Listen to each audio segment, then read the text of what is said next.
понедельник поедем на первую футбольную тренировку. Ну, давай.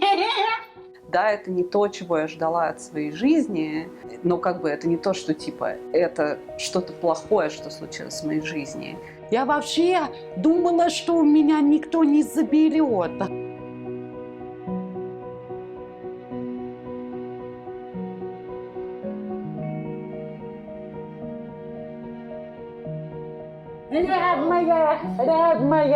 Родная. Талика, тут помойка вам. Талика будет. Что конкретно тебе-то не нравится? Ты можешь словами со мной говорить? Я не могу догадаться, что конкретно тебе не нравится. Почему у вас инвалиды по поселку ходят? Они должны находиться за забором. Люди в интернете становятся такими как бы фигурками без всего. Без своей одежды, без своего имени. Ошибка системы. Интернат – это самое поганое место. Знаешь, какая финансовая ответственность у опекунов? А я как бы даже об этом еще не думала, я туда не лезла. Получилось собрать 1 миллион. Но на 4-5 месяцев вот этой аренды. Я не могу стать Нине мамой. Я никогда не возмещу все то, что у Нины не было в жизни, как у ребенка. Придется принимать какое-то сложное решение. За Сашку не хочешь замуж? Просто как друзья, и все. Ну, ваши отношения сейчас не очень похожи на дружеские отношения. Да. Конечно, очень жаль, но очень понятная история.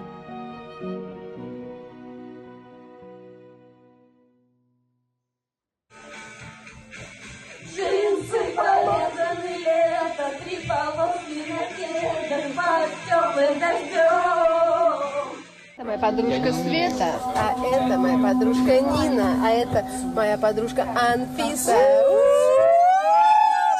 И Арина тоже. Поднимаем ноги. Сколько? 9? Да. 9 раз. Подъем ног. Ваня, лобода 2 ног. Поехали. Раз.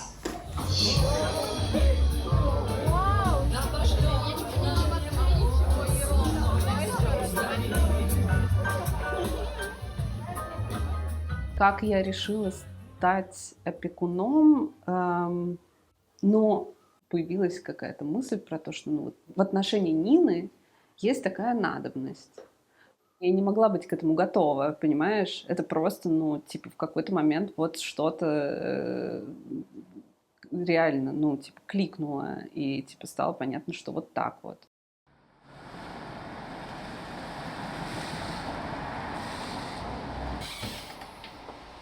Меня зовут Арина, мне 30 лет, я социолог и специалист по маркетинговым исследованиям.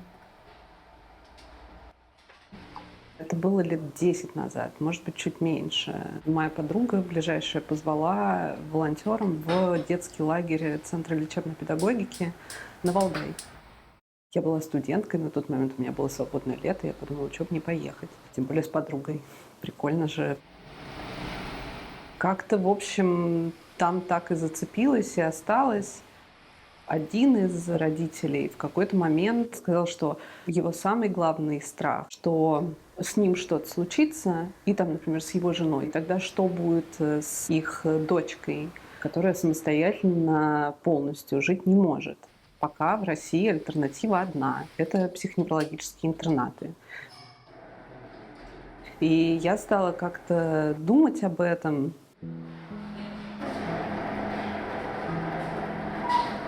Год 4, наверное, назад мы решили сделать такую группу специально для людей, которые живут в психоневрологическом интернате 22. И они, соответственно, с тех пор каждую субботу приезжают к нам в мастерские на ВДНХ, и мы там вместе чем-то занимаемся. Среди тех, кто туда приезжает, была в том числе Нина. Просто здесь уже какая-то путаница, видишь, потому что ты начала 21-го, а здесь уже, видишь, 6-й день пошел. Ничего не пишет. Говорил ли что-то врач про супы? Мне интересно. Да. Что говорил? Что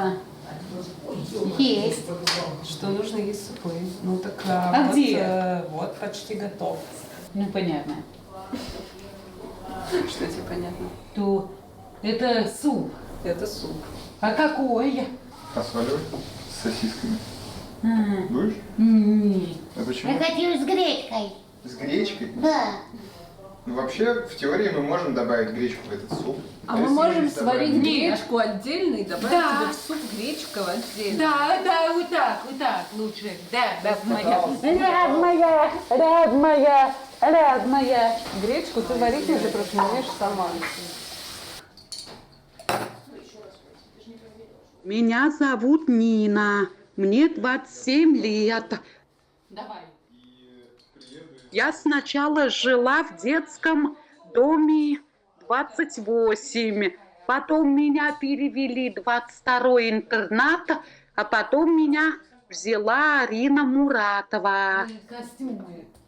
Хочу вот эту сумку, которую привезли из интерната. Интернатовское все отдать им, а новое купить. Хочу вот это злат. Вот моя мечта. Чтобы поехать, красивая дамочка, чтобы была. Поцелуйная. Да, вот. Чтобы раз приехать в новую квартиру, все развесить по шкафам, и все красота будет. Ну, я сейчас займусь этим. У меня будут только платья, юбки. Мы не знаем, какой у Нины диагноз. В первую очередь, потому что интернат не имеет права разглашать никакую медицинскую информацию у Нины. Если система считает, что человек недостаточно самостоятельный, то его, собственно, некуда больше перевести, кроме как в психоневрологический интернат, либо в ПВТ, пансионат для ветеранов труда и инвалидов. Тут в замкнутом пространстве собрано от 500 до 1000 человек, совершенно разных по уровню функционирования, по запросам, там, по жизненным обстоятельствам, да, они живут в крайне стесненных условиях, то есть в лучшем случае это 2 человека в маленькой комнате, они живут на этажах, то есть это помещение коридорного типа, ну, как казармы. В замкнутом пространстве, изолированном от внешнего мира, то есть у них крайне мало адекватных каких-то социальных впечатлений, разрушаются социальные связи, при этом вся власть в таком учреждении принадлежит администрации. Если человек не может оттуда выйти, то понятно, что его жизнь уже ему не принадлежит, защитить свои права ему крайне трудно. Привет, мы Настя, на шеф-повар? минутку. Да. Вот, Нина тоже тут работает.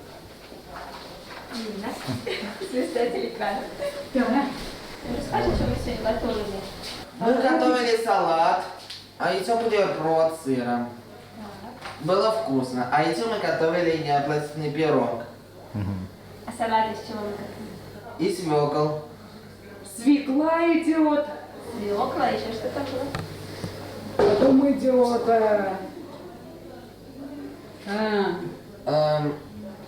Я не знаю. Это сыр, ты Сыр, да, я резал. Да, брынза. Наш фонд «Жизненный путь» занимается помощью взрослым людям с особенностями развития. Мы им помогаем жить обычной, нормальной жизнью. Жить дома, заниматься любимым делом или работать. Там разные люди. Там и люди из семей, и люди из интернатов. Когда случился карантин и случилась эпидемия, было письмо 4 министерств, которое рекомендовало забирать домой в семьи или на сопровождаемое проживание людей из психоневрологических интернатов. Это все было сделано совместно несколькими организациями. Перспективы питерские, Нюта Фидермессер в этом тоже помогала.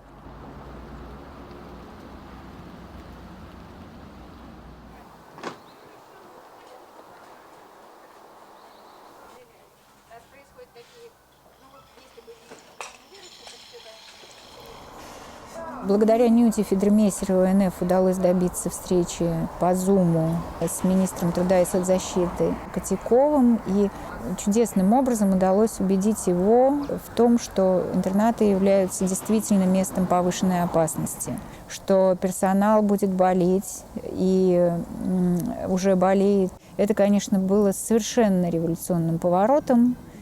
Здравствуйте! Руки Давайте будем вперед. Надо немножко сейчас... Мы рады, что вы к нам приехали. Я очень рада, Люба, тебя видеть. Война войной. Это был проект, он назывался «Эвакуация» из мест повышенной опасности людей в более благоприятные условия временно. У нас просто недавно было гости. Их вытащили, чтобы они не сидели в интернате, чтобы они тоже побыли, как и мы. Чтобы не сидели на одном месте. А познакомься, ты с Сашей знакома? Сегодня? Сашенька, привет. Да, меня зовут Саша, я в этом проекте. Света, меня Света, я тоже. Но по мере того, как люди здесь жили, вот из 26 человек, у которых мы забрали, 21 человек категорически хотели бы жить вне интерната и очень просили нас о том, чтобы они могли остаться с нами навсегда. 6 человек самых слабеньких мы сумели оставить. Остальных нам пока пришлось вернуть в интернат. Было ужасно тяжело возвращать, было очень много слез, горя. Сейчас ребята звонят из интерната и спрашивают, не решился ли вопрос, могут ли они выйти. На то, чтобы взять Нину и жить с ней весь карантин, я не могу сказать, что я прям решилась сразу.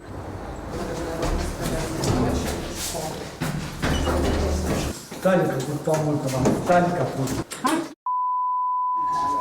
Что такое? Что конкретно тебе-то не нравится?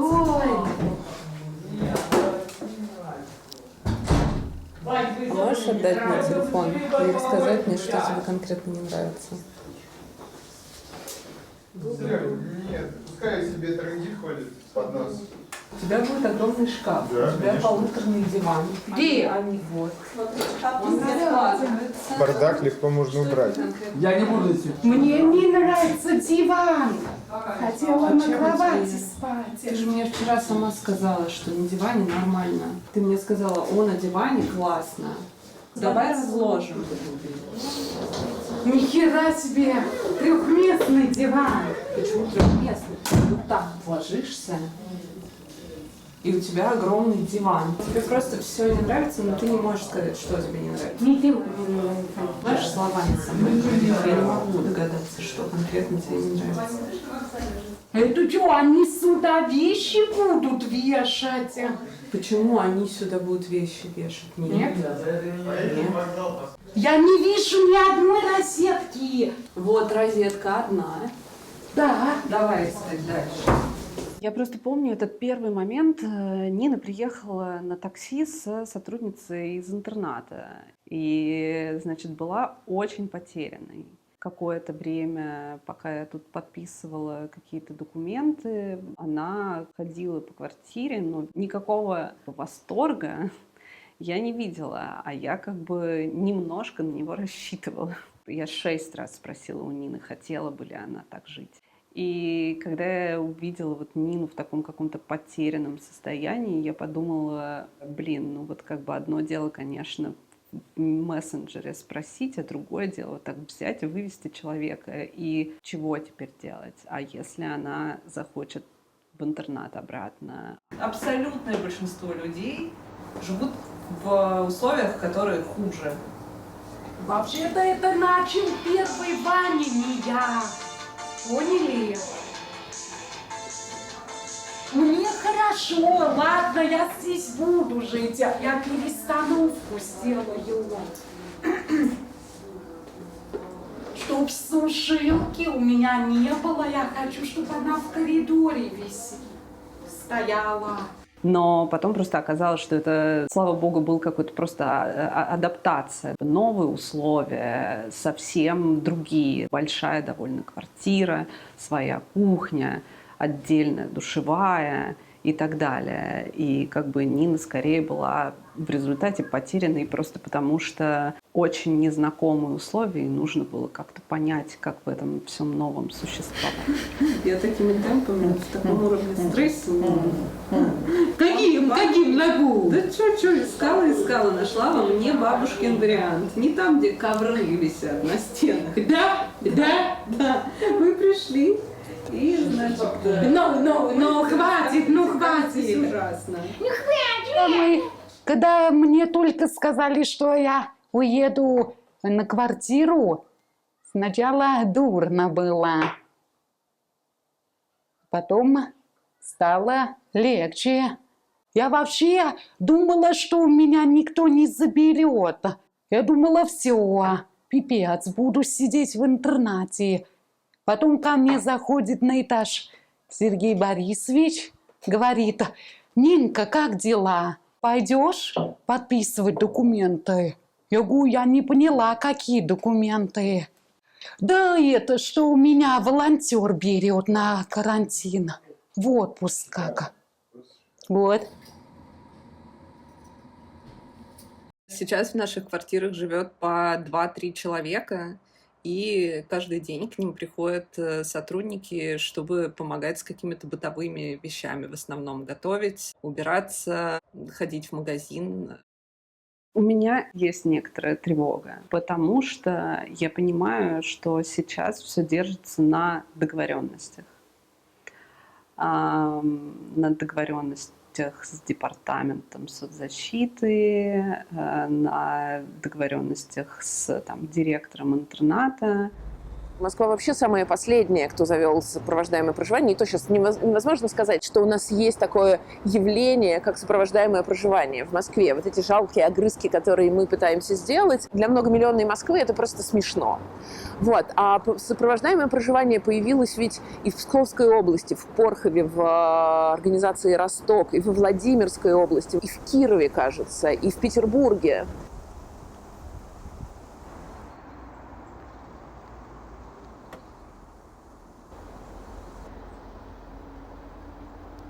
Стеснительно пережитие. Стеснительно? Что стеснительного? Ты рабочий человек, это же рабочий процесс. Мы сядем?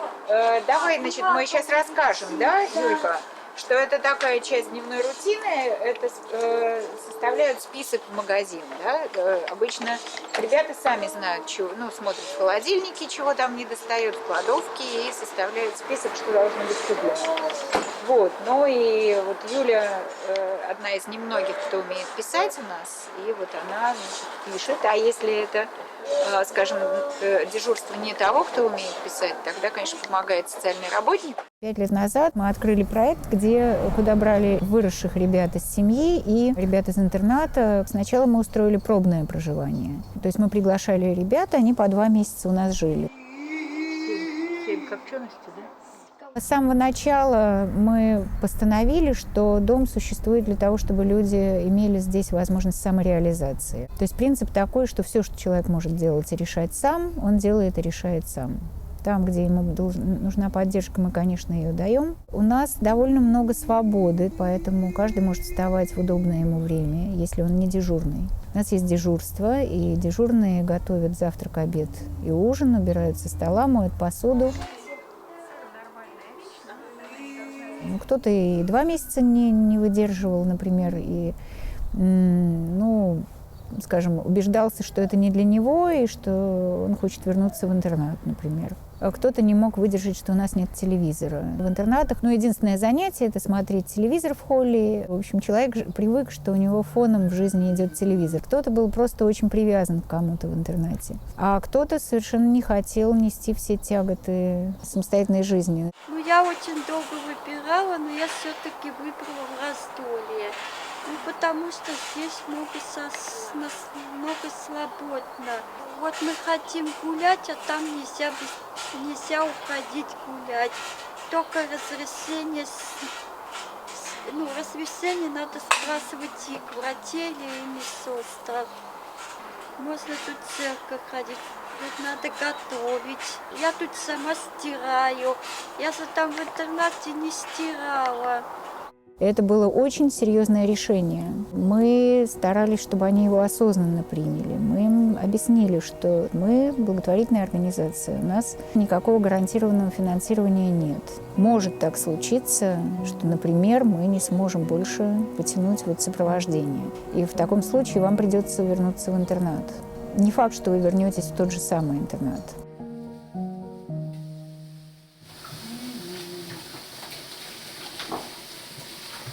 Тебе подарок.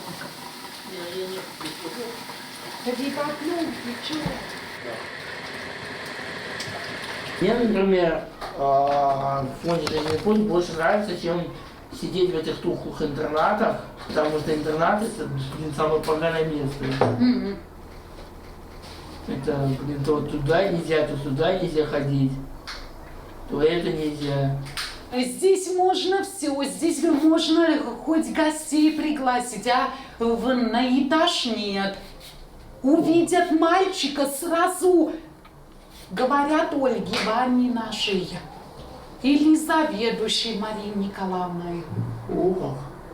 Только встречаться внизу.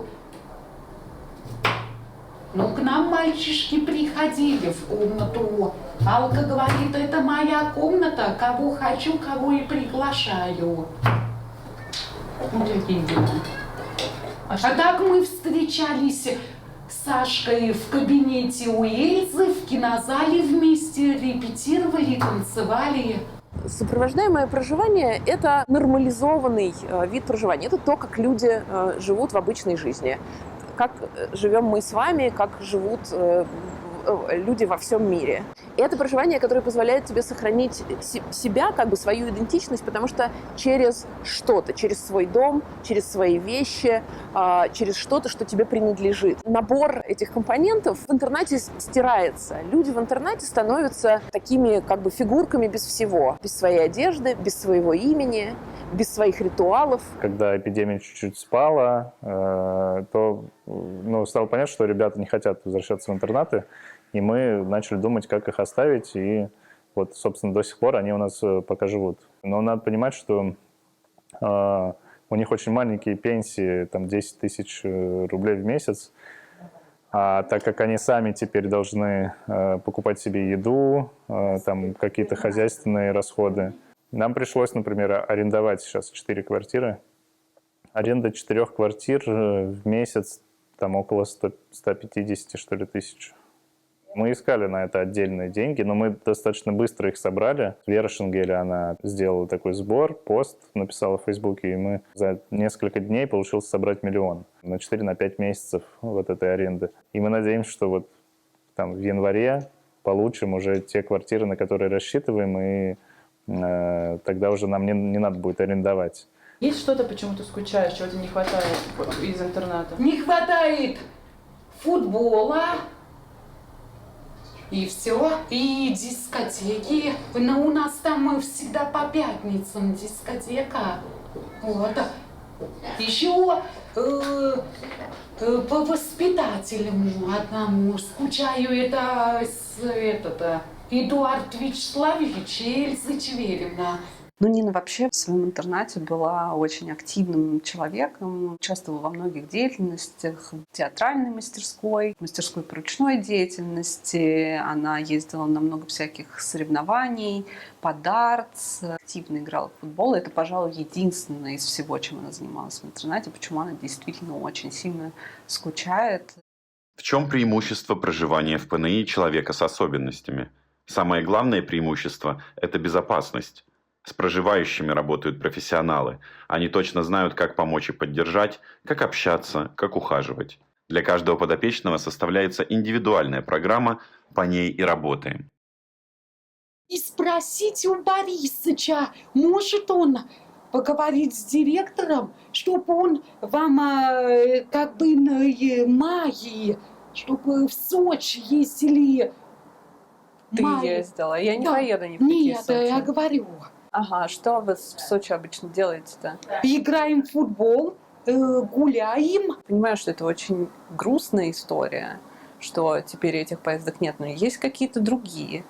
Не знаю, как с этим быть. Если скажут, что это только для жителей интерната, придется принимать какое-то сложное решение. Хочешь ли ты обратно в интернат из-за поездок или не Нет, очень? тогда Вот. все. Но узнать я узнаю. Хорошо. Почему он так у тебя пищит? А? Когда приходит сообщение по вот в самолете, в Телеграме.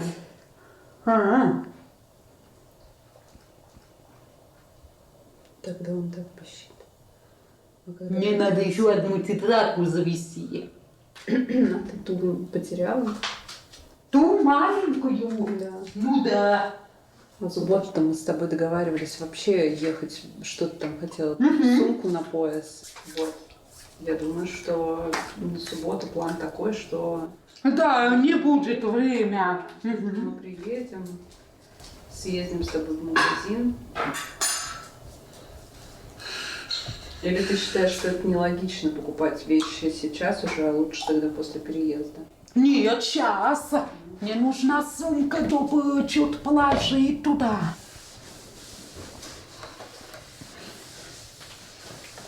Не поеду я в интернат.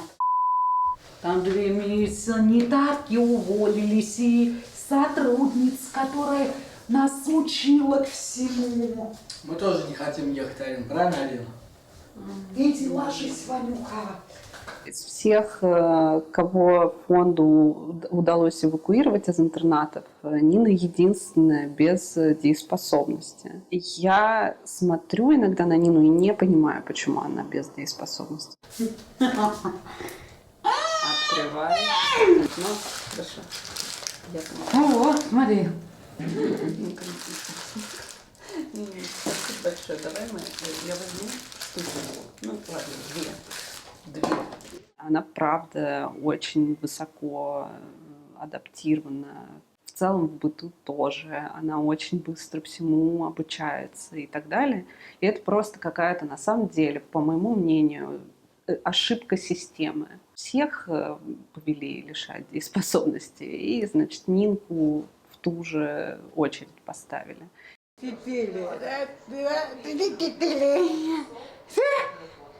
Когда дети из детских домов, интернатов переходят во взрослые интернаты, то, как правило, это дети, у которых уже есть инвалидность. Для того, чтобы ребенок-сирота или ребенок, оставшийся без попечения родителей, получил квартиру, он должен пройти комиссию, которая его признает годным к самостоятельному проживанию. Вот. И, естественно, очень многих годными к самостоятельному проживанию не признают. Все это совершенно непрозрачно. И нельзя ждать от человека, который всю жизнь жил в институциональной системе, что он без специальной подготовки вот так вот выйдет и вполне себе успешно будет жить самостоятельно. Это чудес не бывает. Если город нам даст в ближайшее время еще квартиры вот именно для постоянной жизни людей из интернатов, то, наверное, Нине уже надо будет полностью расторгать договор с интернатом, и тогда у нее должен появиться другой опекун.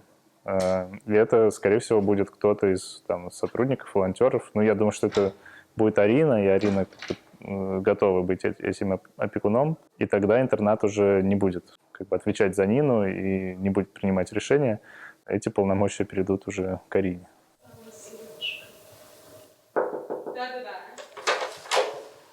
Слышь, я кому говорил-то? Привет. Хорошо. Идем. Идем. Что я? Да? Ага, тапочки, да. Тапочки возьми. Привет.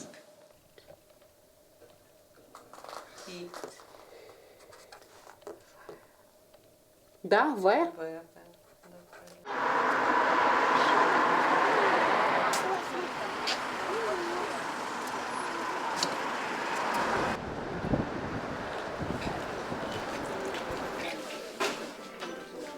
А, точно, не влезает, нет. Нет. Нет. Нет. Я посмотрю. Я немножко потеряна. Опекун — это какой-то очень юридический термин. А вот какова моя роль в жизни Нины в целом? Ты хочешь именно черный, ты не хочешь розовый? Нет, черный.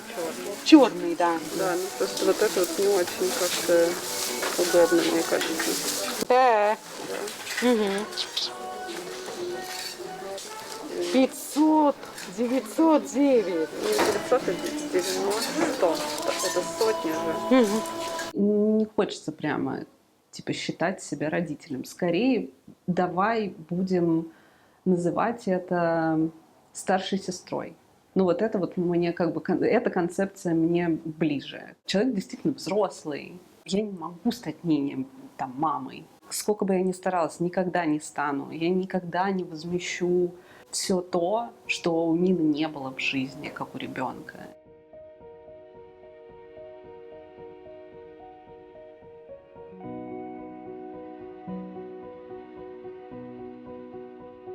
Как у опекуна у меня будут некие юридические обязательства обеспечения комфорта, какой-то безопасности и вся финансовая часть.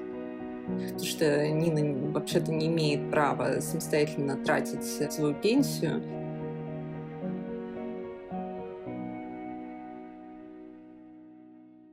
Я не буду говорить, что мне не тревожно. Мне супер тревожно. Кроме того, есть люди в моей жизни, которые приходят и еще немножко пугают меня. Приходят и говорят: а как это вообще возможно? А ты вообще подумала, что это на всю жизнь? Или: а вот это же какая финансовая ответственность? Ты вообще знаешь, какая финансовая ответственность у опекунов? А я как бы даже об этом еще не думала, я туда не лезла.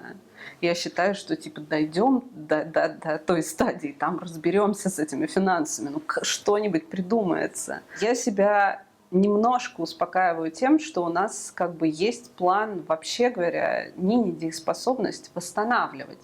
И в какой-то момент я вместо опекуна стану попечителем, когда мы вернем неограниченную дееспособность, а потом просто буду, ну вот каким-то, да, близким человеком, семьей, подругой. Я не знаю, в каких конкретно понятиях Нина меня видит. Ну а как тебе кажется, для чего тебе нужна, для чего вообще дееспособность? Учиться читать, писать. Это то, что нужно сделать, чтобы получить дееспособность. А для чего вообще дееспособность? Чтобы самостоятельно жить. Угу. А самостоятельно жить — это что ты под этим понимаешь? Это само себе готовить, ходить самостоятельно на работу. Ну вот мы с тобой про это немножко разговаривали же, что можно ли выйти замуж, например, если ты недееспособный человек? Нет, нельзя. К сожалению, нельзя. За Сашку не хочешь замуж? Просто как друзья, и все. Ну, ваши отношения сейчас не очень похожи на дружеские отношения. Да. Наверное, ты же хочешь выйти замуж и в платье в белом. Или не хочешь? Ну, так чуть-чуть хотела, Все-таки хочешь. не так уж. Вот для этого в том числе нужно вернуть дееспособность. Тебе вот это не Так, а что ты хочешь читать?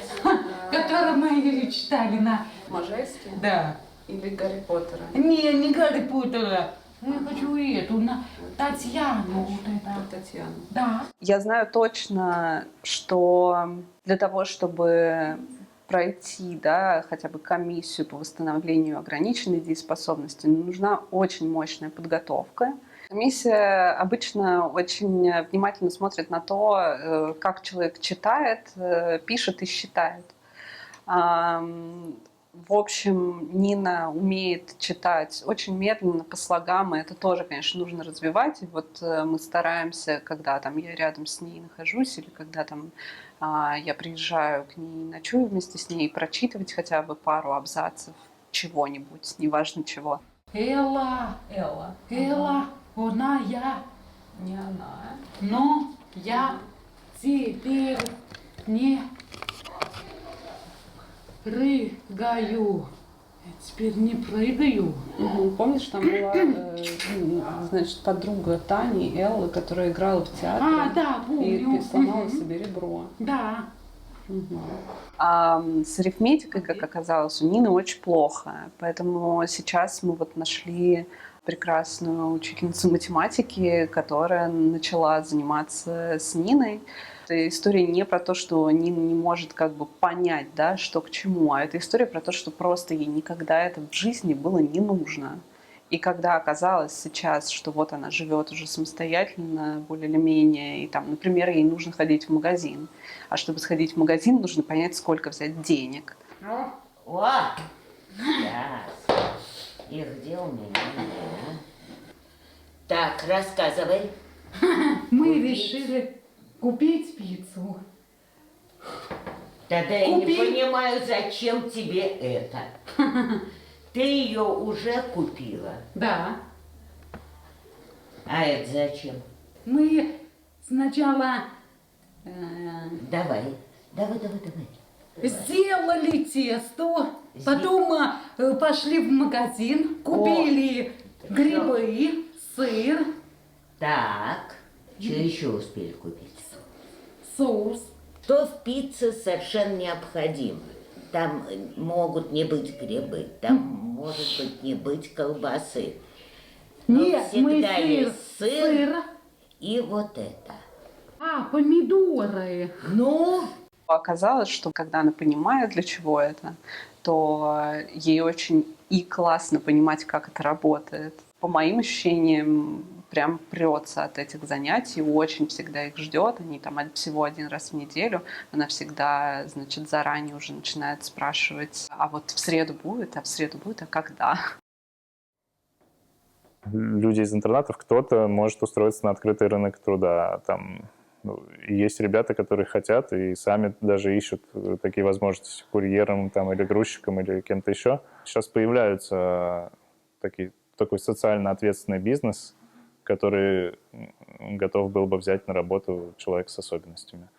То есть, не знаю, вот Burger King, например, нанимает людей с инвалидностью.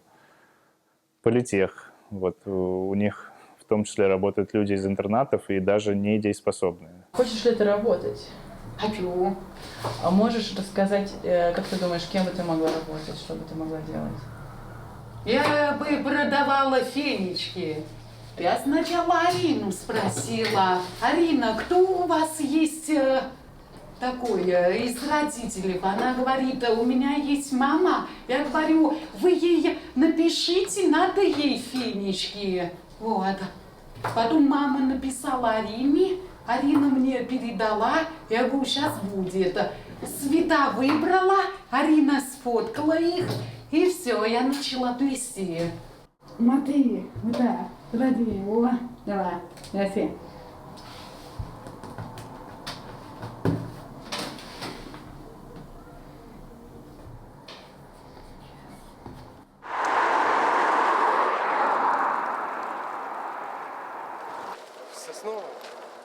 Когда мы начали жить здесь, народ очень насторожился.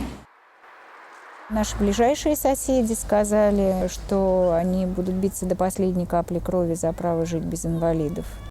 Сначала сделали кружку, потом стали ручку делать. Это я делала с педагогом. Мы с ними беседовали и говорили, что, конечно, права надо защищать, а что за право жить без инвалидов? Вот где такое право, в Конституции или где они там его нашли, да? Была даже там граната со снятой чекой, которую закатили нам под забор. И вызывали мы МЧС, но она не взорвалась, к счастью.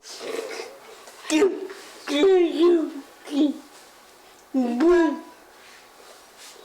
тарелки там посыпали. Вот, это и я делала. А вот у нее путясь, она любит тарелки делать. Я тебя не спросить, что ты будешь тарелки. Потом покупать ее на тарелке. И постепенно ситуация стала меняться. Началось с магазина. Хозяева маленького магазина местного, они пришли к нам замерять расстояние между колесами коляски. Они сделали пандус сами, своими руками в свой магазин. Наши соседи где-то в течение полугода, они как-то сменили настороженное отношение на благожелательное. Уже когда мы строили дом, они подключили нас к своему электричеству, подарили нам лопату для уборки снега. Самый несгибаемый оказался глава администрации. Он вызвал нас и сказал нам, почему у вас инвалиды по поселку ходят? Они должны находиться за забором. Я патриот, я за психоневрологические интернаты. Нам сказали, что все это западные технологии. Вот, но, к счастью, главу администрации сняли. У нас теперь другой глава администрации. Мне кажется, что вот переломным моментом будет тот, когда появятся такие государственные проекты, когда появятся государственные квартиры сопровождаемого проживания, да? Вот эти социальные общежития для людей с психическими расстройствами. Если они появятся на государственном уровне, то, во-первых, будет больше уверенности в завтрашнем дне, потому что у НКО элементарно завтра могут закончиться деньги, да, и все это схлопнется. Вот. А во-вторых, открывая такие государственные проекты, сами чиновники и сама система поймет, что ничего страшного в этом нет, что никакие психи по детским площадкам с ножами не разбегутся.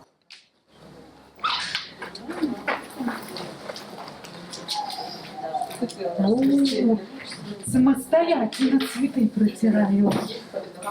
Да. Нас так учили в интернате. В понедельник поедем на первую футбольную тренировку. Ну, давай. Это в Лужниках. О!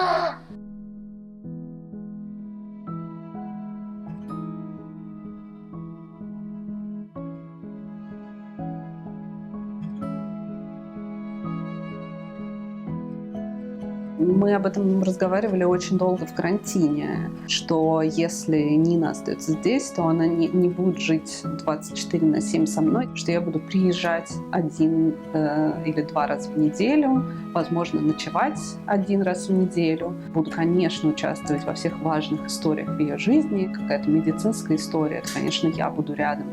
Или вот там на футбол, наверное, я буду, по крайней мере, первое время с ней ездить. И она, в общем, сказала, что, понятно, конечно, очень жаль, но очень понятная история, что действительно нам нужно и свое отдельное пространство тоже иметь.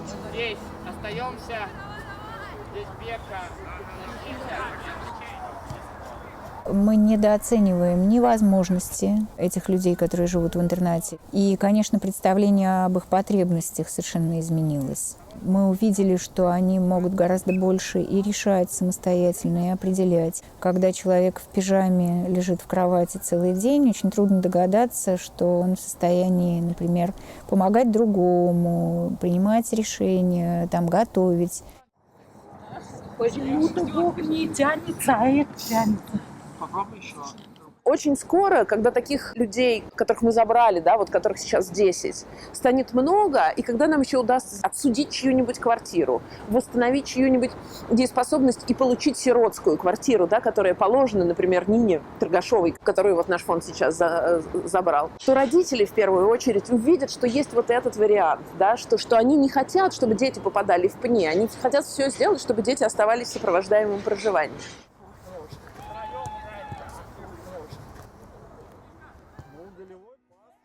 Может быть, я просто такой человек, который не боится ответственности. Да, это не то, чего я ждала от своей жизни, но это не то, что это что-то плохое, что случилось в моей жизни. Нет, это просто неожиданное, но на самом деле очень хорошее. Карантин для нас был про какое-то узнавание и сближение, и установление доверительных отношений.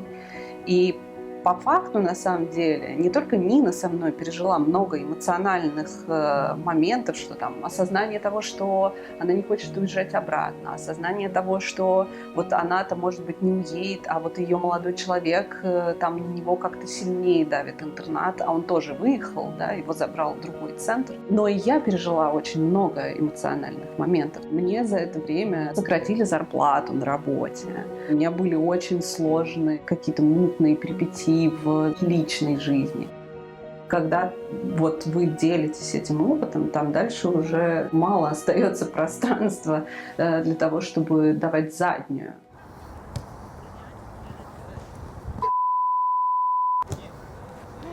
Девчонки, тренировка закончена. Всем спасибо. О, как мы сегодня пасы отдавали. Какое-то упражнение Да. или в самой игре? В игре. В целом я совершенно без всяких, я люблю Нину. В смысле, я правда ее очень сильно люблю. А это моя семья уже пошла. Вот видишь, это жена и муж. Потом Ловье, потом, видишь, Арина рядом. Я хочу больше всех это жить с Сашей Бабиным, который приедет ко мне в воскресенье помогать мне переезжать. Вот так. Вот он мою крепость. Арина и он. Я пытаюсь себя убеждать, что все уже, ну, типа, пути назад нет. Но на самом деле где-то внутри меня, конечно, живет эта тревога, что, типа, мы сейчас что-нибудь недопродумаем, мы сейчас что-нибудь не доделаем, и вот. И придется иметь дело совершенно, да, там, с тем, что нужно будет бороться как-то заново.